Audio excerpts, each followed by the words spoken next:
ದೇವರ ನಾಮಕ್ಕೆ ಸ್ತೋತ್ರವಾಗಲಿ. ಇಂದಿನ ಒಂದು ಬೆಳಗಿನ ಒಂದು ಡಿವೋಷನ್ ನಾವು ಪ್ರಾರಂಭ ಮಾಡೋಕ್ಕಿಂತ ಮುಂಚಿತವಾಗಿ ನಾವೊಂದು ಹಾಡನ್ನು ಹಾಡುತ್ತಾ ದೇವರನ್ನ ಮಹಿಮೆ ಪಡಿಸೋಣ. ದೇವಾ ದೇವಾ ಸರ್ವ ನೀನಯ್ಯ, ನೀನಿದ್ದರೆ ನನಗೆ ಸಾಕು. ದೇವಾ ದೇವಾ ಸರ್ವ ನೀನಯ್ಯ, ನೀನಿದ್ದರೆ ನನಗೆ ಸಾಕು.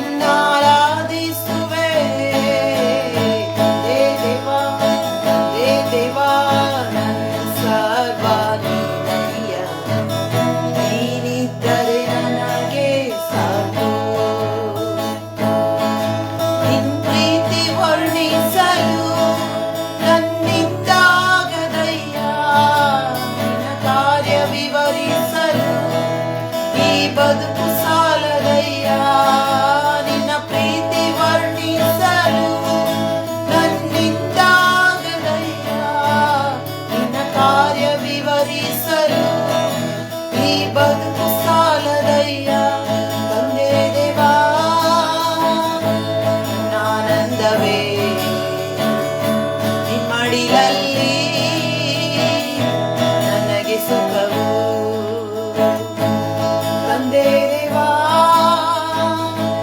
ನಾನಂದವೇ ನಿಮ್ಮಡಿಲಲ್ಲಿ ನನಗೆ ಸುಖವು.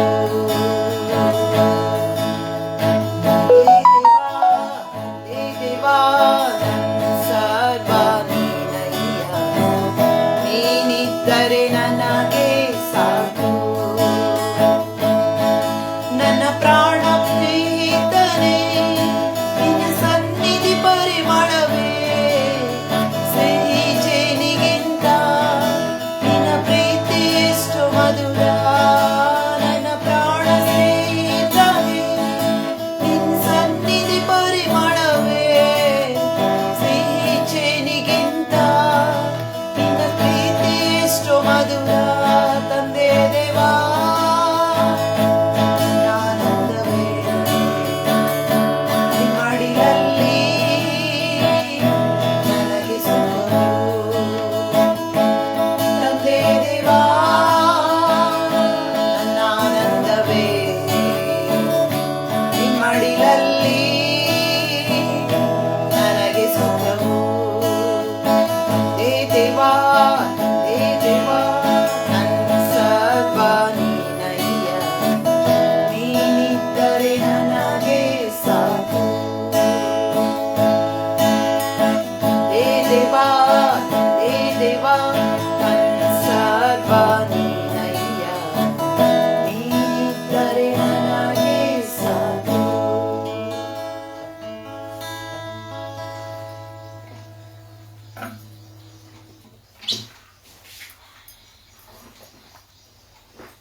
ದೇವರ ನಾಮಕ್ಕೆ ಸ್ತೋತ್ರವಾಗಲಿ. ಇಂದಿನ ಒಂದು ಬೆಳಗಿನ ಒಂದು ಡಿವೋಷನ್ನಲ್ಲಿ ನನಗೆ ಈ ಒಂದು ದೇವರ ವಾಕ್ಯವನ್ನು ಹಂಚಲಿಕ್ಕೆ ಅವಕಾಶ ಮಾಡಿಕೊಟ್ಟಿರುವಂಥ ಗಿಲ್ಗಾಲ್ ಸರ್ಕಲ್ ಆಫ್ ಸ್ಟೋನ್ಸ್ ಈ ಒಂದು ಸಂಸ್ಥೆಯವರಿಗೆ ಮೊದಲನೇದಾಗಿ ನಾನು ದೇವರಿಗೆ ಸ್ತೋತ್ರ ಸಲ್ಲಿಸೋಳಾಗಿದ್ದೇನೆ.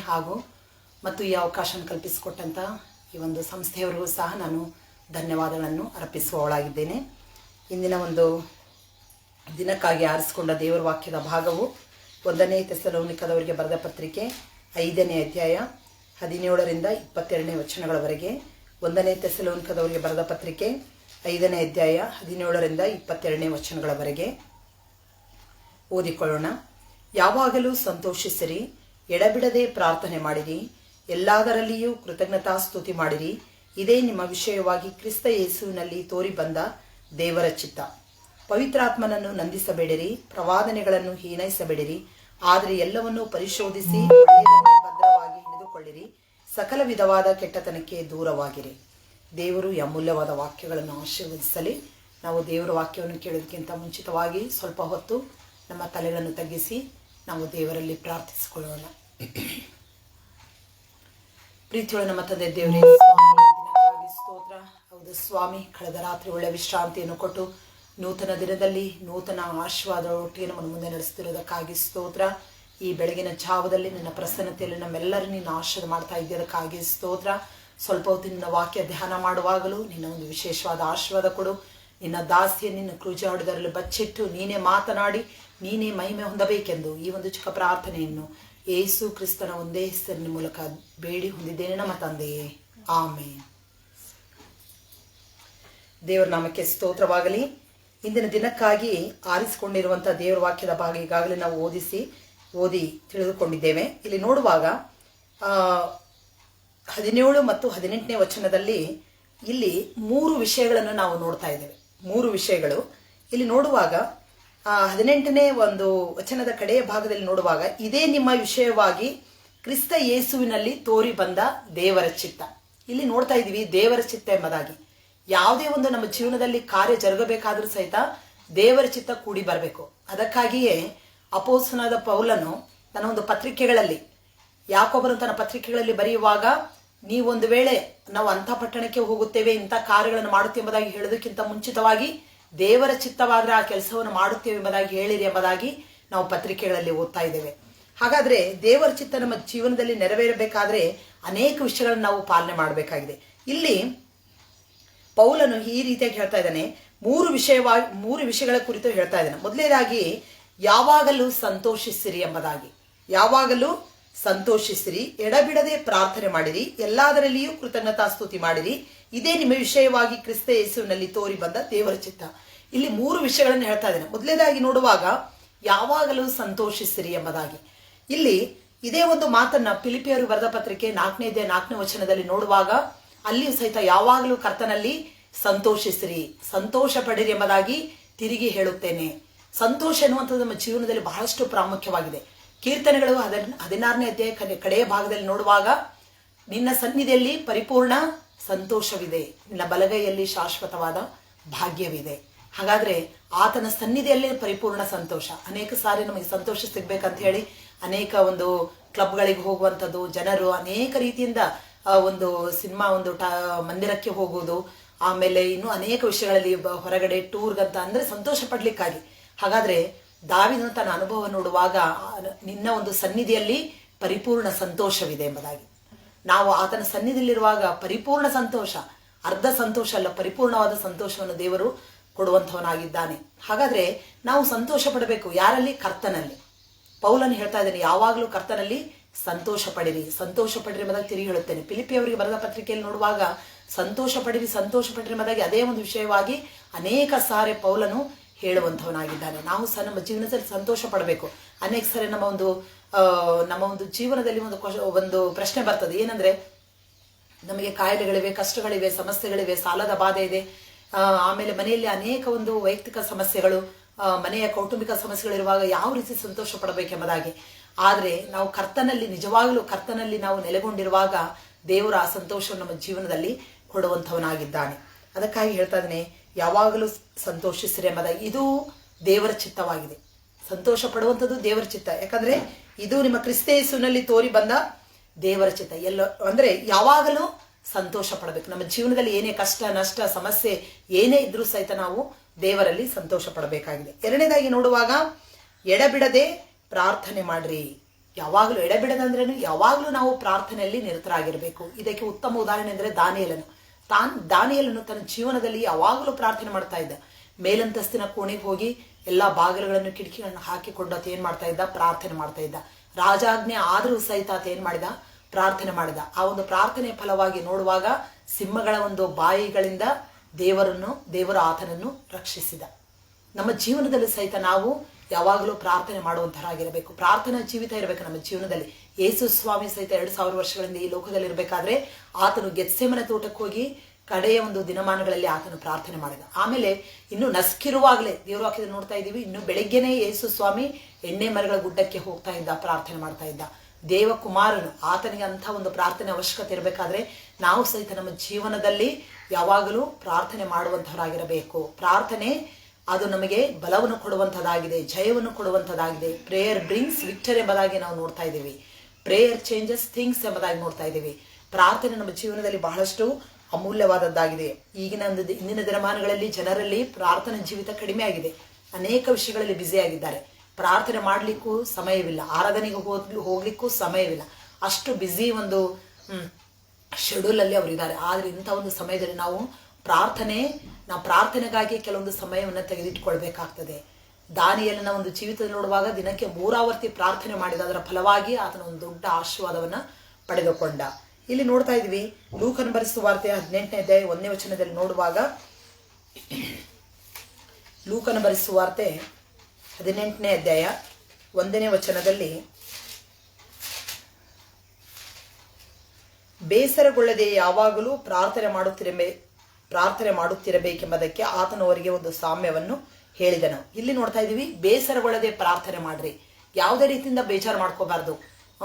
ಯಾವಾಗ್ಲೂ ನಾವು ಒಂದು ಆಸಕ್ತಿಯಿಂದ ನಾವು ಏನ್ ಮಾಡ್ಬೇಕು, ದೇವರಲ್ಲಿ ಪ್ರಾರ್ಥನೆ ಮಾಡಿಕೊಳ್ಳುವಾಗ ಖಂಡಿತವಾಗಿ ದೇವರು ನಮಗೆ ಆಶೀರ್ವಾದವನ್ನು ಕೊಡುವಂತವನಾಗಿದ್ದಾನೆ. ಹಾಗೆ ಅದೇ ಒಂದು ಲೂಕನ್ ಬರೆದ ಸುವಾರ್ತೆ 21ನೇ ಅಧ್ಯಾಯ 36ನೇ ವಚನದಲ್ಲಿ ನೋಡುವಾಗ, ಲೂಕನ್ ಬರೆದ ಸುವಾರ್ತೆ 21ನೇ ಅಧ್ಯಾಯ 36ನೇ ವಚನದಲ್ಲಿ ನೋಡುವಾಗ, ಆದ್ರೆ ಬರುವುದಕ್ಕಿರುವ ಇವೆಲ್ಲವುಗಳೊಳಗಿಂದ ತಪ್ಪಿಸಿಕೊಳ್ಳುವುದಕ್ಕೂ ಮನುಷ್ಯ ಕುಮಾರನ ಮುಂದೆ ನಿಂತುಕೊಳ್ಳುವುದಕ್ಕೂ ನೀವು ಪೂರ್ಣ ಶಕ್ತರಾಗುವಂತೆ ಎಲ್ಲಾ ಕಾಲದಲ್ಲಿಯೂ ದೇವರಿಗೆ ವಿಜ್ಞಾಪನೆ ಮಾಡಿಕೊಳ್ಳುತ್ತಾ ಎಚ್ಚರವಾಗಿರ್ರಿ. ದೇವರಿಗೆ ವಿಜ್ಞಾಪನೆ ಮಾಡಿಕೊಳ್ಳುತ್ತಾ ಎಚ್ಚರವಾಗಿರ್ರಿ. ನಾವು ದೇವರಲ್ಲಿ ವಿಜ್ಞಾಪನೆ ಮಾಡಿಕೊಳ್ಬೇಕು. ಅಂದರೆ ನಾವು ದೇವರಲ್ಲಿ ಯಾವಾಗಲೂ ಪ್ರಾರ್ಥನೆ ಮಾಡುತ್ತಿರಬೇಕು.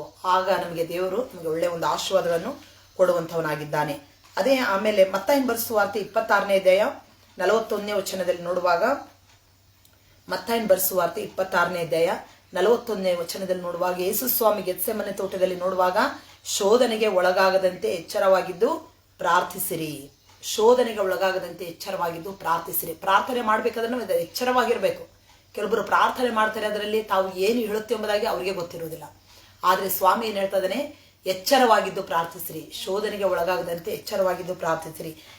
ಈ ದಿನಮಾನಗಳಲ್ಲಿ ನಾವು ಏನ್ ಮಾಡ್ಬೇಕಂದ್ರೆ ಯಾವಾಗ್ಲೂ ಪ್ರಾರ್ಥನೆ ಮಾಡಬೇಕು. ಪ್ರಾರ್ಥನಾ ಜೀವಿತ ನಮ್ಮನ್ನು ಅನೇಕ ಸಮಸ್ಯೆಗಳಿಂದ ಬಿಡಿಸುವಂತದ್ದಾಗಿದೆ, ಅನೇಕ ಸಮಸ್ಯೆಗಳಿಂದ ನಮ್ಮನ್ನು ಹೊರತರುವಂತದ್ದಾಗಿದೆ. ಪ್ರಾರ್ಥನಾ ಜೀವಿತ ನಮ್ಮ ಜೀವನದಲ್ಲಿ ಅಳವಡಿಸಿಕೊಳ್ಳುವಾಗ ನಮಗೆ ಎಲ್ಲ ರೀತಿಯ ಆಶೀರ್ವಾದಗಳನ್ನು ದೇವರು ಕೊಡುವಂತವನಾಗಿದ್ದಾನೆ. ಮೂರನೇ ವಿಷಯ ನೋಡುವಾಗ, ಎಲ್ಲದರಲ್ಲಿಯೂ ಕೃತಜ್ಞತಾ ಸ್ತುತಿ ಮಾಡಿರಿ. ಎಲ್ಲದರಲ್ಲಿಯೂ ಕೃತಜ್ಞತಾ ಸ್ತುತಿ ಮಾಡಿರಿ. ಎಫೆಸದವರಿಗೆ ಬರೆದ ಪತ್ರಿಕೆ 5ನೇ ಅಧ್ಯಾಯ 20ನೇ ವಚನದಲ್ಲಿ ನೋಡುವಾಗ, ಎಫೆಸದವರಿಗೆ ಬರೆದ ಪತ್ರಿಕೆ 5ನೇ ಅಧ್ಯಾಯ 20ನೇ ವಚನದಲ್ಲಿ ನಾವು ನೋಡ್ತಾ ಇದ್ದೇವೆ, ನಿಮ್ಮ ಹೃದಯಗಳಲ್ಲಿ ಕರ್ತನಿಗೆ ಗಾನ ಮಾಡುತ್ತಾ ಕೀರ್ತನೆ ಹಾಡುತ್ತಾ ಯಾವಾಗಲೂ ಎಲ್ಲಾ ಕಾರ್ಯಗಳಿಗೋಸ್ಕರ ನಮ್ಮ ಕರ್ತನಾದ ಯೇಸು ಕ್ರಿಸ್ತನ ಹೆಸರಿನಲ್ಲಿ ತಂದೆಯಾದ ದೇವರಿಗೆ ಸ್ತೋತ್ರ ಮಾಡುತ್ತಾ ಕ್ರಿಸ್ತನಿಗೆ ಭಯಪಡುವವರಾಗಿದ್ದು ಒಬ್ಬರಿಗೊಬ್ಬರು ವಿನಯವುಳ್ಳವರಾಗಿ ನಡೆದುಕೊಳ್ಳಿರಿ. ನಮ್ಮ ಕರ್ತನಾದ ಯೇಸು ಕ್ರಿಸ್ತನ ಹೆಸರಿನಲ್ಲಿ ತಂದೆಯಾದ ದೇವರಿಗೆ ಸ್ತೋತ್ರ ಮಾಡಬೇಕು. ಕೃತಜ್ಞತಾ ಸ್ತುತಿ ಅನ್ನೋದು ನಮ್ಮ ಜೀವನದಲ್ಲಿ ಬಹಳಷ್ಟು ಪ್ರಾಮುಖ್ಯ. ಅನೇಕ ಸಾರಿ ನಮ್ಮ ಜೀವನದಲ್ಲಿ ಅನೇಕ ವಿಷಯಗಳನ್ನು ನಾವು ಪ್ರಾರ್ಥನೆಯಿಂದ ಹೊಂದಿಕೊಳ್ತೇವೆ. ಪ್ರಾರ್ಥನೆಯನ್ನು ಹೊಂದಿಕೊಂಡಾದ ಮೇಲೆ ನಮ್ಮ ಜೀವನದಲ್ಲಿ ಎಲ್ಲ ಆಶೀರ್ವಾದವನ್ನು ಪಡೆದುಕೊಂಡ ಮೇಲೆ ನಾವು ದೇವರನ್ನ ಮರೆತು ಬಿಡ್ತೀವಿ. ದೇವರಿಗೆ ಕೃತಜ್ಞತಾ ಸ್ತೋತ್ರ ಹೇಳುವುದನ್ನು ಮರೆತು ಬಿಡುತ್ತೇವೆ. ಹಾಗಾದ್ರೆ ಸ್ವಾಮಿ ಏನ್ ಹೇಳ್ತಾ ಇದ್ದಾನೆ, ಕೃತಜ್ಞತಾ ಸ್ತೋತ್ರ ಮಾಡ್ರಿ. ಪೌಲನು ಹೇಳ್ತಾ ಇದ್ದಾನೆ ಕೃತಜ್ಞತಾ ಸ್ತುತಿ ಮಾಡ್ರಿ. ಇಲ್ಲಿ ನೋಡುವಾಗ ಯೇಸು ಸ್ವಾಮಿ 2000 ವರ್ಷಗಳಿಂದ ಈ ಲೋಕದಲ್ಲಿ ಇರಬೇಕಾದ್ರೆ ಒಬ್ಬ ಕುಷ್ಠರೋಗಿಗಳು 10 ಜನ ಕುಷ್ಠರೋಗಿಗಳು ಯೇಸು ಸ್ವಾಮಿ ಎದುರಿಗೆ ಬಂದು ಅವರು ಯೇಸು ಸ್ವಾಮಿ ಎದುರಿಗೆ ಬಂದು ಅವರು ನಮ್ಮನ್ನು ಸ್ವಸ್ಥ ಮಾಡ್ರಿ ಅಂತ ಕೇಳ್ಕೊಂಡಾಗ ಯೇಸು ಸ್ವಾಮಿ ಹೇಳ್ತಾನೆ, ಒಂದು ಮಾತು ಹೇಳ್ತಾನೆ, ಯಾಜಕರಿಗೆ ನಿಮ್ಮ ಮೈ ತೋರಿಸಿಕೊಳ್ಳಿರಿ ಎಂಬುದಾಗಿ. ಅವರು ಹೋಗುತ್ತಿರುವಾಗಲೇ ಏನಾದ್ರು ಶುದ್ಧರಾದರು. ಅವರು ದಾರಿಯಲ್ಲಿ ಹೋಗುತ್ತಿರಬೇಕಾದ್ರೆ ಏನಾದ್ರು ಶುದ್ಧರಾದಾಗ ಎಲ್ಲ 9 ಮಂದಿ ಏನಾದ್ರು ಅವ್ರು ಹಾಗೆ ಅವರು ಖುಷಿಯಿಂದ ಅವ್ರು ಒಂದು ವೇಳೆ ತಮ್ಮ ಒಂದು ಕುಟುಂಬಗಳಿಗೆ ಹೋಗಿರ್ಬೋದು, ತಮ್ಮ ಫ್ರೆಂಡ್ಸ್ಗಳಿಗೆ ಹೋಗಿರ್ಬೋದು. ಯಾಕಂದ್ರೆ ಎಷ್ಟೋ ವರ್ಷಗಳ ಕಾಲ ಅವ್ರಿಗೆ ಏನಾಗಿದೆ, ಕುಷ್ಠ ಹಿಡಿದಿದೆ. ಆದ್ರೆ ಈಗ ಅವರು ಸ್ವಸ್ಥಚಿತ್ತರಾಗಿದೆ ಎಂಬುದಾಗಿ ಯೇಸು ಸ್ವಾಮಿಯ ಮಾಡಿದ ಒಂದು ಉಪಕಾರವನ್ನು ಅವರು ಮರೆತು ಅವರು ಹಾಗೆಯೇ ಹೋದ್ರು. ಆದ್ರೆ ಒಬ್ಬನು ಮಾತ್ರ ಹಿಂತಿರುಗಿ ಬಂದ.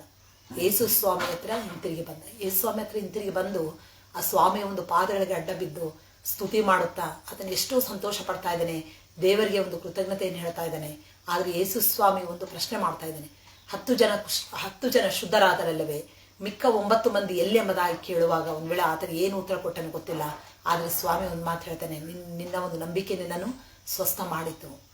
ಇಲ್ಲಿ ನೋಡ್ತಾ ಇದ್ದೀವಿ, ಕೃತಜ್ಞತಾ ಸ್ತುತಿ ಎನ್ನುವಂಥದ್ದು ಬಹಳಷ್ಟು ಪ್ರಾಮುಖ್ಯ. ನಮ್ಮ ಜೀವನದಲ್ಲಿ ಕೃತಜ್ಞತೆ ಎನ್ನುವಂಥದ್ದು ಬಹಳಷ್ಟು ಪ್ರಾಮುಖ್ಯ. ಕೃತಜ್ಞತೆ ಸಲ್ಲಿಸುವಾಗ ದೇವರು ಏನ್ ಮಾಡ್ತಾನೆ, ಇನ್ನೂ ಹೆಚ್ಚಾದ ಆಶೀರ್ವಾದಗಳು ನಮ್ಮ ಜೀವನದಲ್ಲಿ ಕೊಡುವಂಥವನಾಗಿದ್ದಾನೆ. ಇಲ್ಲಿ 100ನೇ ಒಂದು ಕೀರ್ತನೆಗಳು 100ನೇ ಒಂದು ಅಧ್ಯಾಯದಲ್ಲಿ ದಾವಿದನು ನೋಡ್ರಿ, ಅಲ್ಲಿ ಒಂದು ದಾವಿದನ ಒಂದು ಕೀರ್ತನೆಗಳಲ್ಲಿ ಯಾವಾಗಲೂ ದೇವರಿಗೆ ಕೃತಜ್ಞತಾ ಸ್ತುತಿ ಮಾಡ್ರಿ ಎಂಬುದಾಗಿ ನಾವು ನೋಡ್ತಾ ಇದ್ದೇವೆ.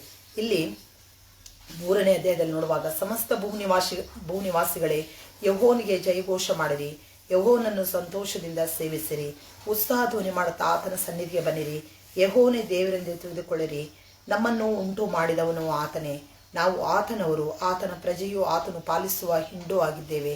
ಕೃತಜ್ಞತಾ ಸ್ತುತಿಯೊಡನೆ 4ನೇ ವಚನದಲ್ಲಿ ನೋಡುವಾಗ, ಕೃತಜ್ಞತಾ ಸ್ತುತಿಯೊಡನೆ ಆತನ ಮಂದಿರ ದ್ವಾರಗಳಿಗೂ ಕೀರ್ತನೆಯೊಡನೆ ಆತನ ಅಂಗಳಗಳಿಗೂ ಬನ್ನಿರಿ, ಆತನ ಉಪಕಾರ ಸ್ಮರಿಸಿರಿ, ಆತನ ನಾಮವನ್ನು ಕೊಂಡಾಡಿರಿ. ಯೆಹೋವನು ಒಳ್ಳೆಯವನು, ಆತನ ಕೃಪೆಯು ಯುಗ ಯುಗಕ್ಕೂ, ಆತನ ಸತ್ಯತೆಯು ತಲತಲಾಂತರಕ್ಕೂ ಇರುವವು ಎಂಬುದಾಗಿ ನೋಡ್ತಾ ಇದ್ದೇವೆ. ಇಲ್ಲಿ 4ನೇ ವಚನದಲ್ಲಿ ನೋಡುವಾಗ, ಕೃತಜ್ಞತಾ ಸ್ತುತಿಯೊಡನೆ ಆತನ ಮಂದಿರ ದ್ವಾರಗಳಿಗೆ ಬನ್ನಿರಿ, ಕೀರ್ತನೆಯೊಡನೆ ಆತನ ಅಂಗಳಗಳಿಗೂ ಬನ್ನಿರಿ ಎಂಬುದಾಗಿ. ಕೃತಜ್ಞತೆಯಿಂದ ನಾವು ಆತನ ಸನ್ನಿಧಾನಕ್ಕೆ ಬರುವಾಗ ಖಂಡಿತವಾಗಿ ದೇವರು ನಮಗೆ ಆಶೀರ್ವಾದವನ್ನು ಕೊಡುವಂಥವನಾಗಿದೆ. ನಮ್ಮ ಜೀವನದಲ್ಲಿ ಅನೇಕ ಹೋರಾಟಗಳು, ಸಮಸ್ಯೆಗಳು ಅನೇಕ ಇರುವಾಗ ನಾವು ಪ್ರಾರ್ಥನೆ ಮಾಡ್ತೇವೆ, ಪ್ರಾರ್ಥನೆಯಿಂದ ಅವೆಲ್ಲವನ್ನು ಜಯಿಸುತ್ತೇವೆ. ಜಯಿಸಿದ್ದಾದ ಮೇಲೆ ನಾವು ದೇವರಿಗೆ ಕೃತಜ್ಞತೆಯನ್ನು ಹೇಳುವುದಿಲ್ಲ, ದೇವರಿಗೆ ಸ್ತುತಿ ಸ್ತೋತ್ರಗಳನ್ನು ಹೇಳಬೇಕು. ಆವಾಗ ದೇವರು ನಮ್ಮ ಖಂಡಿತವಾಗಿ ನಮ್ಮ ಜೀವನದಲ್ಲಿ ಆಶೀರ್ವಾದಗಳನ್ನು ಕೊಡುವಂಥವನಾಗಿದ್ದಾನೆ. ಇಂದಿನ ಒಂದು ಬೆಳಗಿನ ಒಂದು ಡಿವೋಷನಲ್ಲಿ ನೋಡುವಾಗ ದೇವರು ಒಂದು ಒಳ್ಳೆಯ ವಾಕ್ಯವನ್ನು ಅನುಗ್ರಹಿಸಿಕೊಟ್ಟಿದ್ದಾನೆ. ಈ 3 ವಿಷಯಗಳು ನಮ್ಮ ಜೀವನದಲ್ಲಿ ನಾವು ಪಾಲಿಸುತ್ತಾ ಮುಂದೆ ಸಾಗುವುದಾದರೆ ನಮ್ಮ ದೇವರ ಚಿತ್ತ ನಮ್ಮ ಜೀವನದಲ್ಲಿ ನೆರವೇರುವಂಥದ್ದಾಗಿದೆ. ಮೊದಲನೇದಾಗಿ ನೋಡುವಾಗ ಯಾವಾಗಲೂ ಸಂತೋಷಿಸಿರಿ, 2ನೇದಾಗಿ ನೋಡುವಾಗ ಎಡೆಬಿಡದೆ ಪ್ರಾರ್ಥನೆ ಮಾಡಿರಿ, ಎಲ್ಲದರಲ್ಲಿಯೂ ಕೃತಜ್ಞತಾ ಸ್ತುತಿ ಮಾಡಿರಿ, ಇದೇ ನಿಮ್ಮ ವಿಷಯವಾಗಿ ಕ್ರಿಸ್ತ ಯೇಸುವಿನಲ್ಲಿ ತೋರಿ ಬಂದ ದೇವರ ಚಿತ್ತ ಎಂಬುದಾಗಿ. ನಮ್ಮ ಒಂದು ಜೀವನದಲ್ಲಿ ದೇವರ ಚಿತ್ತ ತೋರಿ ಬರಬೇಕಾದ್ರೆ ಈ 3 ವಿಷಯಗಳನ್ನು ಪಾಲಿಸುವಾಗ ಖಂಡಿತವಾಗಿ ದೇವರು ನಮ್ಮ ಜೀವನದಲ್ಲಿ ಆಶೀರ್ವಾದಗಳನ್ನು ಕೊಡುವಂಥವನಾಗಿದ್ದಾನೆ. ಒಂದು ವೇಳೆ ನಮ್ಮ ಜೀವನದಲ್ಲಿ ಒಂದು ವೇಳೆ ಸಂತೋಷ ಕಡಿಮೆ ಆಗಿದೆನಾ, ನಮ್ಮ ಒಂದು ಹೃದಯಗಳನ್ನ ನಾವು ಪರೀಕ್ಷೆ ಮಾಡಿಕೊಳ್ಳೋಣ. ಒಂದು ವೇಳೆ ನಮ್ಮ ಜೀವನದಲ್ಲಿ ದುಃಖ, ಹೋರಾಟ, ಸಮಸ್ಯೆಗಳು ಏನೇ ಇದ್ರೂ ಸಹಿತ ನಾವು ಖಂಡಿತವಾಗಿ ನಾವು ದೇವರಲ್ಲಿ ಪ್ರಾರ್ಥಿಸುವಾಗ ದೇವರು ತಿರುಗಿ ನಮಗೆ ಎಲ್ಲಾ ಒಂದು ವಿಷಯಗಳನ್ನು ಅನುಗ್ರಹಿಸಿಕೊಡುವಂತನಾಗಿದ್ದಾನೆ. ಈ ಸಂದರ್ಭದಲ್ಲಿ ನಾವು ಯೋಬನನ್ನು ನೆನೆಸ್ಕೋಬೇಕು. ಯೋಬ ದೊಡ್ಡ ಭಕ್ತ. ಆತನ ಜೀವನದಲ್ಲಿ ನೋಡುವಾಗ ಎಲ್ಲ ಒಂದೇ ದಿನದಲ್ಲಿ ಆತನ ಒಂದು ಜೀವನದಲ್ಲಿ ಎಲ್ಲ ವಿಷಯಗಳು ಕಳೆದು ಹೋದವು. ಒಂದೇ ಒಂದು ದಿನದಲ್ಲಿ ಆತನ ಮಕ್ಕಳು ತೀರಿ ಹೋದ್ರು, ಆತನ ಆಸ್ತಿ ಹಾಳಾಯಿತು. ಆದಾಗ್ಯೂ ಸಹಿತ ಆತನು ದೇವರಿಗೆ ಕೃತಜ್ಞತೆ ಸ್ತೋತ್ರ ಮಾಡ್ತಾ ಇದ್ದಾನೆ, ಪ್ರಾರ್ಥನೆ ಮಾಡ್ತಾ ಇದ್ದಾನೆ. ಆಗ ಆತನ ಹೆಂಡತಿ ಬಂದು, ನಿನ್ನ ದೇವರನ್ನು ದೂಷಿಸಿ ಸಾಯಿ, ಇಂಥ ಸಂದರ್ಭದಲ್ಲೂ ಸಹಿತ ನಿನ್ನ ದೇವರನ್ನು ಸ್ತುತಿಸ್ತಾ ಇದೆ ಎಂಬುದಾಗಿ. ಆಗ ಯೋಬನ ಒಂದು ಬಾಯಲ್ಲಿ ಒಂದು ಬಂದ ಮಾತು, ಒಂದು ಒಳ್ಳೆಯ ಮಾತು,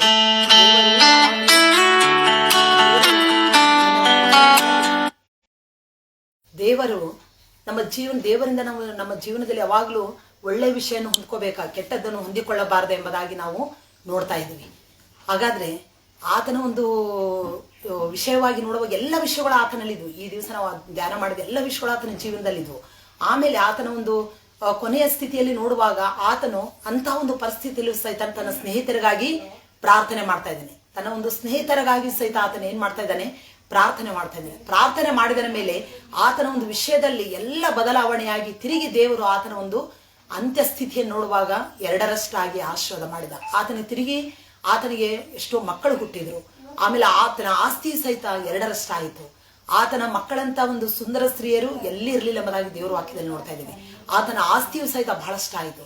ಆತನ ಒಂದೆಲ್ಲ ಸ್ನೇಹಿತರು ಬಂದು ಆತನಿಗೆ ಉಂಗುರಗಳನ್ನು ಹಾಕಿ ಸ್ತುತಿ ಸ್ತೋತ್ರಗಳನ್ನು ಮಾಡ್ತಾ ಇದ್ದಾರೆ. ನಾವು ಸಹಿತ ಯೋಬನ ಹಾಗೆ, ಯಾಕಂದ್ರೆ ಯೋಬನಂತ ಕಷ್ಟಗಳು ನಮ್ಮ ಜೀವನದಲ್ಲಿ ಯಾರಿಗೂ ಬರಲಿಲ್ಲ. ಆದ್ರೆ ಅಂತ ಸಮಯದಲ್ಲೂ ಸಹಿತ ಯೋಬನು ದೇವರಿಗೆ ಪ್ರಾರ್ಥನೆ ಮಾಡ್ತಾ ಇದ್ದಾನೆ, ದೇವರಿಗೆ ಕೃತಜ್ಞತಾ ಸ್ತೋತ್ರ ಮಾಡ್ತಾ ಇದ್ದಾನೆ, ಸಂತೋಷವಾಗಿದ್ದಾನೆ. ಯಾಕಂದ್ರೆ ಆತನ ಬಾಯಲ್ಲಿ ಒಂದೇ ಮಾತು, ದೇವರೇ ಕೊಟ್ಟನು, ದೇವರು ತೆಗೆದುಕೊಂಡನು, ದೇವರ ನಾಮಕ್ಕೆ ಸ್ತೋತ್ರವಾಗಲಿ. ಎಂತ ಒಂದು ಅಮೂಲ್ಯವಾದ ಮಾತು ಆತನ ಬಾಯಿಂದ ಬರ್ತಾ ಇದೆ. ಅದೇ ರೀತಿಯಲ್ಲಿ ನಾವು ಸಹ ನಮ್ಮ ಜೀವನದಲ್ಲಿ ಯೋಬನ ಹಾಗೆ ನಾವು ಮುಂದೆ ಸಾಗುವ ಖಂಡಿತವಾಗಿ ದೇವರು ನಮಗೆ ಆಶೀರ್ವಾದಗಳನ್ನು ಕೊಡುವಂಥವನಾಗಿದ್ದಾನೆ. ಪ್ರಾರ್ಥನಾ ಜೀವಿತ ನಮ್ಮಲ್ಲಿರಬೇಕು, ಯಾವಾಗಲೂ ಸಂತೋಷ ಪಡುವವರಾಗಿರಬೇಕು. ಕೃತಜ್ಞತೆಯನ್ನು ನಮ್ಮ ಜೀವನದಲ್ಲಿ ದೇವರಿಗೆ ಸಲ್ಲಿಸಬೇಕು. ನಾವು ಏನೇ ಹೊಂದಿಕೊಂಡಿದ್ದೇವಾದರೂ ಅದು ಸಣ್ಣ ವಿಷಯ ಆಗಿರ್ಬೋದು, ಒಂದು ದೊಡ್ಡ ವಿಷಯ ಆಗಿರ್ಬೋದು, ನಾವು ಹೊಂದಿಕೊಳ್ಳುವಾಗ ದೇವರಿಗೆ ಕೃತಜ್ಞತೆಯನ್ನು ನಾವು ಸಲ್ಲಿಸುವವರಾಗಿರಬೇಕು. ಒಂದು ವೇಳೆ ನಮ್ಮ ಒಂದು ಫ್ರೆಂಡ್ಸ್ ಆಗಲಿ ಯಾರೇ ಆಗಲಿ ನಮ್ಗೆ ಏನಾದರೂ ಒಂದು ಸಣ್ಣ ಉಪಕಾರ ಮಾಡಿದ್ರೆ ನಾವು ಅವ್ರಿಗೆ ಏನು ಹೇಳ್ತೀವಿ, ಥ್ಯಾಂಕ್ಸ್ ಎಂಬುದಾಗಿ ಹೇಳ್ತೀವಿ. ಆದರೆ ನಮ್ಮ ತಂದೆಯಾದ ದೇವರಿಗೆ ನಾವು ಇಷ್ಟು ಒಂದು ಒಳ್ಳೆಯ ಆರೋಗ್ಯ ಕೊಟ್ಟಿದ್ದಾನೆ, ಇಂಥ ಒಂದು ಒಳ್ಳೆ ನಮಗೆ ಎಲ್ಲರ ಕುಟುಂಬ ಜೀವಿತ ಕೊಟ್ಟಿದ್ದಾನೆ, ಒಳ್ಳೆಯ ಮಕ್ಕಳನ್ನು ಕೊಟ್ಟಿದ್ದಾನೆ, ಒಳ್ಳೆಯ ಒಂದು ಉದ್ಯೋಗವನ್ನು ಕೊಟ್ಟಿದ್ದಾನೆ. ಇದಕ್ಕಾಗಿ ನಾವು ದೇವರಿಗೆ ಸ್ತೋತ್ರ ಸಲ್ಲಿಸ್ತಾ ಇಲ್ಲ. ಈ ರೀತಿ ನಾವು ಕುಳಿತುಕೊಳ್ಬೇಕಾದ್ರೂ ಕೂಡ, ಒಂದು ವೇಳೆ ಈ ರೀತಿಯಾಗಿ ನಿಂತುಕೊಳ್ಬೇಕಾದ್ರೂ ಕೂಡ, ನಾವು ನಡೆದಾಡಬೇಕಾದ್ರೂ ಕೂಡ ದೇವರ ಒಂದು ಕೃಪೆ ಬೇಕು. ಅನೇಕ ಸಾರಿ ನೋಡುವಾಗ ನಾವು ಅನೇಕ ಕಡೆಗಳೆಲ್ಲ ಒಂದು ಹಾಸ್ಪಿಟ್ಲಿಗೆ ಹೋಗಿ ನೋಡುವಾಗ, ಇನ್ನು ಅನೇಕರ ಜೀವನದಲ್ಲಿ ನೋಡುವಾಗ ಅನೇಕರು ಬೆಡ್ ರಿಡನ್ ಆಗಿದ್ದಾರೆ. ಅವ್ರಿಗೆ ಎದ್ದು ಕುಳಿತುಕೊಳ್ಳಿಕ್ಕೆ ಸಹ ಅವ್ರಿಗೆ ಆಗ್ತಾ ಇಲ್ಲ. ಅನೇಕ ಸಲ ನಾವು ದೇವ್ರ ಮೇಲೆ ನಾವೇನು ಮಾಡ್ತೀವಿ, ಗುಣಗುಡ್ತೇವೆ. ಏನಪ್ಪ ನಮ್ಗೆ ಏನು ಕೊಟ್ಟಿದ್ದೀವಿ ಸ್ವಾಮಿ, ನಾವು ನಮ್ಮ ಪರಿಸ್ಥಿತಿ ಈ ರೀತಿಯಾಗಿದೆ ಎಂಬುದಾಗಿ. ನಾವು ಒಂದು ಉಸಿರಾಡುತ್ತಿರುವುದು ಅದು ದೇವರ ಕೃಪೆ. ನಾವು ಕುಳಿತುಕೊಂಡಿರುವಂಥದ್ದು ದೇವರ ಕೃಪೆ. ಎಷ್ಟು ಜನರು ಕುಳಿತುಕೊಳ್ಳೋಕ್ಕಾಗ್ತಾ ಇಲ್ಲ, ಮಲ್ಕೊಂಡವರು ಮಲ್ಕೊಂಡದಾಗಿ ಇದ್ದಾರೆ. ಹಾಗಾದ್ರೆ ಇವೆಲ್ಲವನ್ನು ನೋಡುವಾಗ ನಾವು ಈ ರೀತಿಯಾಗಿ ಉಸಿರಾಡುವಂಥದ್ದು, ಈ ರೀತಿಯಾಗಿ ಕುಳಿತುಕೊಳ್ಳುವಂಥದ್ದು, ಈ ರೀತಿಯಾಗಿ ಮಾತನಾಡುವಂಥದ್ದು ಅದು ದೇವರ ಕೃಪೆ. ಎಷ್ಟೋ ಜನರು ಅಂಗವಿಕಲರಾಗಿದ್ದಾರೆ, ಮಾತಾಡ್ಲಿಕ್ಕೆ ಆಗ್ತಾ ಇಲ್ಲ. ಅನೇಕ ಸಾರಿ ನಾವು ಅನೇಕ ವಿಷಯಗಳಿಗೆ ನಾವು ಏನು ಮಾಡ್ತೀವಿ, ಬೇಜಾರು ಮಾಡ್ಕೊಳ್ತೇವೆ. ದೇವರ ಒಂದು ಉಪಕಾರಗಳನ್ನು ನೆನೆಸ್ಕೊಳ್ಳುವಾಗ, ಅದಕ್ಕೆ ದಾವಿದನು 103ನೇ ಕೀರ್ತನೆಯಲ್ಲಿ ಹೇಳ್ತಾನಲ್ಲ, ಆತನ ಉಪಕಾರಗಳಲ್ಲಿ ಒಂದನ್ನಾದರೂ ಮರೆಯಬೇಡ. ದೇವರ ಉಪಕಾರಗಳನ್ನು ನಾವು ಸ್ಮರಿಸಬೇಕು. ಯಾವಾಗಲೂ ನಿತ್ಯವೂ ಆತನ ಒಂದು ಉಪಕಾರಗಳನ್ನು ನಾವು ಸ್ಮರಿಸುವಾಗ ಖಂಡಿತವಾಗಿ ದೇವರು ನಮಗೆ ಆಶೀರ್ವಾದಗಳನ್ನು ಕೊಡುವಂಥವನಾಗಿದ್ದಾನೆ. ಅದಕ್ಕಾಗಿಯೇ ನಾವು ನೋಡ್ತಾ ಇದ್ದೇವೆ, ಯಾವಾಗಲೂ ಸಂತೋಷಿಸಿರಿ, ಎಡಬಿಡದೆ ಪ್ರಾರ್ಥನೆ ಮಾಡಿರಿ, ಎಲ್ಲದರಲ್ಲಿಯೂ ಕೃತಜ್ಞತಾ ಸ್ತುತಿ ಮಾಡಿರಿ. ಇದೇ ನಿಮ್ಮ ವಿಷಯವಾಗಿ ಕ್ರಿಸ್ತ ಯೇಸುವಿನಲ್ಲಿ ತೋರಿ ಬಂದ ದೇವರ ಚಿತ್ತ. ಎಲ್ಲ ವಿಷಯಕ್ಕಾಗಿ ನಾವು ದೇವರಿಗೆ ಕೃತಜ್ಞತೆ ಹೇಳುವಾಗ ಖಂಡಿತವಾಗಿ ದೇವರು ನಮ್ಮನ್ನು ಆಶೀರ್ವಾದ ಮಾಡುವಂಥವನಾಗಿದ್ದಾನೆ. ದೇವರು ಈ ಅಮೂಲ್ಯವಾದ ವಾಕ್ಯಗಳನ್ನು ಆಶೀರ್ವದಿಸಲಿ. ಆಮೇಲೆ ಪ್ರಾರ್ಥಿಸಿಕೊಳ್ಳೋಣ. ಪರಿಶುದ್ಧನು ಪರಿಶುದ್ಧನು ಪರಿಶುದ್ಧನು, ಸ್ತುತಿಗೆ ಪಾತ್ರನು, ಸ್ತುತಿಗೆ ಯೋಗ್ಯನಾಗಿರುವ ನಮ್ಮ ಪರಮ ಪ್ರೀತಿಯ ತಂದೆ ದೇವರೇ ಸ್ವಾಮಿ, ಈ ಒಂದು ಬೆಳಗಿನ ಛಾವದಲ್ಲಿ ಒಳ್ಳೆಯ ಒಂದು ವಾಕ್ಯವನ್ನು ನೀನು ನಮಗೆ ಅನುಗ್ರಹಿಸಿಕೊಟ್ಟಿದೆ, ಅದಕ್ಕಾಗಿ ಸ್ತೋತ್ರ. ಯಾವಾಗಲೂ ಸಂತೋಷಿಸಿರಿ, ಎಡಬಿಡದೆ ಪ್ರಾರ್ಥನೆ ಮಾಡಿರಿ, ಎಲ್ಲದರಲ್ಲಿಯೂ ಕೃತಜ್ಞತಾ ಸ್ತುತಿ ಮಾಡಿರಿ. ಇದೇ ನಿಮ್ಮ ವಿಷಯವಾಗಿ ಕ್ರಿಸ್ತ ಯೇಸುವಿನಲ್ಲಿ ತೋರಿ ಬಂದ ದೇವರ ಚಿತ್ತ ಎಂಬುದಾಗಿ ನಾವು ನೋಡ್ತಾ ಇದ್ದೇವೆ. ಹೌದು ಸ್ವಾಮಿ, ನಮ್ಮ ಜೀವನದಲ್ಲಿ ನಿನ್ನ ಚಿತ್ತ ನೆರವೇರಬೇಕಾದ ಎಲ್ಲ ವಿಷಯಗಳನ್ನು ಮಾಡಬೇಕಾಗಿದೆ. ಹೌದು ಸ್ವಾಮಿ, ನಮಗೆ ನೀನು ಮಾಡಿದ ಎಲ್ಲ ಉಪಕಾರಗಳನ್ನು ಸ್ಮರಿಸುತ್ತಾ, ನಿನಗೆ ಕೃತಜ್ಞತೆಯನ್ನು ಸಲ್ಲಿಸುತ್ತಾ, ಪ್ರಾರ್ಥನೆ ಮಾಡುತ್ತಾ, ಯಾವಾಗಲೂ ಸಂತೋಷಿಸುತ್ತಾ ಮುಂದೆ ಸಾಗುವುದಾದರೆ ಖಂಡಿತವಾಗಿ ನೀನು ನಮಗೆ ಆಶೀರ್ವಾದಗಳನ್ನು ಕೊಡುವಂಥ ಸ್ವಾಮಿ ನೀನಾಗಿದೆ, ಅದಕ್ಕಾಗಿ ಸ್ತೋತ್ರ. ಹೌದು ಸ್ವಾಮಿ, ವಾಕ್ಯವನ್ನು ಹೇಳಿದಂಥ ನನಗೆ ನೀನು ಸಹಾಯ ಮಾಡಿದಕ್ಕಾಗಿ ಸ್ತೋತ್ರ. ಹೌದು ಸ್ವಾಮಿ, ಮಾತುಗಳು ನನ್ನವಲ್ಲ, ನಿನ್ನ ಒಂದು ಮಾತುಗಳಾಗಿ ಹೊರಬಂದದಕ್ಕಾಗಿ ಸ್ತೋತ್ರ. ವಾಕ್ಯವನ್ನು ಕೇಳಿದಂಥ ಪ್ರತಿಯೊಂದು ಆತ್ಮಗಳನ್ನು, ಎಲ್ಲ ಮಕ್ಕಳನ್ನು ನಾಶನ ಮಾಡು. ಯಾರ್ಯಾರು ಎಂಥ ಒಂದು ಪರಿಸ್ಥಿತಿಯಲ್ಲಿದ್ದಾರೋ ನಮಗೆ ಗೊತ್ತಿಲ್ಲ, ಆಗ ನೀನು ಬಲಂತ ಸ್ವಾಮಿ. ಹೌದು ಸ್ವಾಮಿ, ಅವರೆಲ್ಲ ಒಂದು ಸ್ವಾಮಿ ಎಲ್ಲ ಕಷ್ಟ ಸಮಸ್ಯೆ ಭಾರ ಏನಿದ್ರೆ ಎಲ್ಲವನ್ನು ತೆಗೆದು ಹಾಕಬೇಕಾಗಿ ಕೇಳ್ಕೊಳ್ತೇನೆ ದೇವ. ಈ ಅವಕಾಶವನ್ನು ಕಲ್ಪಿಸಿಕೊಟ್ಟಿರುವಂಥ ಪ್ರತ್ಯೇಕವಾಗಿ ನನಗೆ ಸ್ತುತಿ ಸ್ತೋತ್ರಗಳನ್ನು ಸಲ್ಲಿಸ್ತಾ ಇದ್ದೇನೆ. ಹಾಗೆ ಗಿಲ್ಗಾಲ್ ಸರ್ಕಲ್ ಆಫ್ ಸ್ಟೋನ್ಸ್ ಪ್ರಿಯ ಸಂಸ್ಥೆಯವ್ರಿಗೂ ಸಹ ನಾನು ವಂದನೆಗಳನ್ನು ಸಲ್ಲಿಸುವಳಾಗಿದ್ದೇನೆ. ಹೌದು ಸ್ವಾಮಿ, ಸ್ವಲ್ಪ ಹೊತ್ತಿನ ವಾಕ್ಯವನ್ನು ಹೇಳಲಿಕ್ಕೆ ಅವಕಾಶ ಕೊಟ್ಟಿದ್ದಾರೆ, ಅದಕ್ಕಾಗಿ ಸ್ತೋತ್ರ. ಇನ್ನೊಂದು ಆವರ್ತಿ ಸ್ವಾಮಿ, ನಮ್ಮೆಲ್ಲರನ್ನ ಕೈಗೆ ಸಮರ್ಪಿಸುತ್ತೇವೆ. ಚಿಕ್ಕ ಪ್ರಾರ್ಥನೆಯನ್ನು ಯೇಸು ಕ್ರಿಸ್ತನ ಒಂದೇ ಹೆಸರಿನ ಮೂಲಕ ಬೇಡಿ ಹೊಂದಿದ್ದೇನೆ ನಮ್ಮ ತಂದೆ, ಆಮೇನ್.